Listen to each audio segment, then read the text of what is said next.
I remember getting into an altercation with God, except I couldn't fight and he didn't actually hit me back, but I got into a argument with God because I was so tired of trying to find the right person, the whole dating scene, all of that. And it wasn't until I did this one thing that changed the game for me.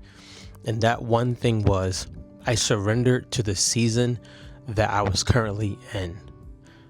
I stopped thinking that I had to go find a mate. I stopped thinking that I had to go and just do all this crazy type of stuff that we hear now about dating. And I literally surrendered to the season that I was in. And that surrendering looked like, if I'm going to be single, God, if this is something that you want from me, then I'm going to be okay with that. Now, yes, he wanted something different for me, but I was okay just surrendering in that moment. And it went like this. I was dating somebody and we had broke up. I didn't feel this person was the person that God wanted me to marry. This person was a great person, but I wanted someone who shared God with me, someone who was spiritually mature, because my relationship with God is important to me. And it's not to say that this person couldn't have grown. Yes, they could have grown, but I didn't feel this was the right person. So we broke up, and I was like, this is going to be a season where I'm going to just be by myself and surrender.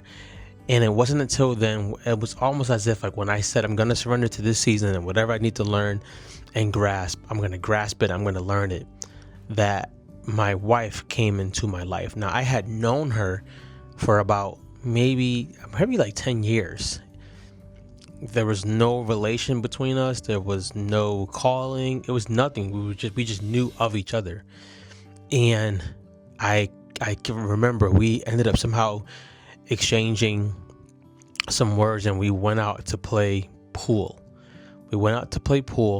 And during that time, like, I knew, like, this is going to be the person. Like, I knew it. I felt it. I brought it before God, right? So you can always feel someone's the right person on your own, but I brought it back to God. This is how I also knew, because I was in this season where if she's not the one, cool. I was so settled on just learning myself in the season and learning whatever I have to learn from God, that if it wasn't her, it would have been cool.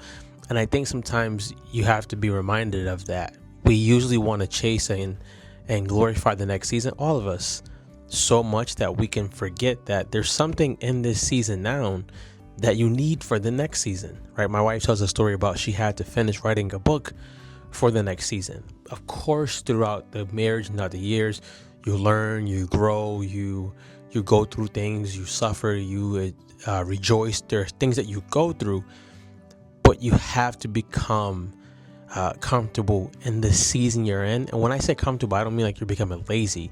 It means I'm going to get the lessons that I need in this season. I'm going to get what I exactly need in this season, so that when the next season presents itself, I don't fumble. I don't drop the ball. I actually step to the plate and I do what I have to do. So I want to encourage anybody, right? If you're a person who's single and you're just feeling like, hey, my time is never going to come. I've been waiting forever. It just seems like God's taking long for me to give me my mate. It's 99.999% chance that it's not God too. Are you doing the things that He's asked you to do? Are you surrendering to the lessons that He's asking you to learn? And this is one that gets like mixed up. Are you surrendering to God? Often we will surrender to this idea and realize we're not even submitted to God, not even surrendering to God. You want to be in a place where you're surrendering to God and you're being submitted to God. So when He brings whatever He needs to bring to you, you're ready, you can receive it, and you can actually develop whatever He's given you. Because if you're single and you're thinking about getting married, it's not an easy journey, and you don't just turn on from single, I'm married, I know how to do everything. No, it's a journey. But I'm encouraging you to stay with God and chase God first. Be great, guys. I'm out of here.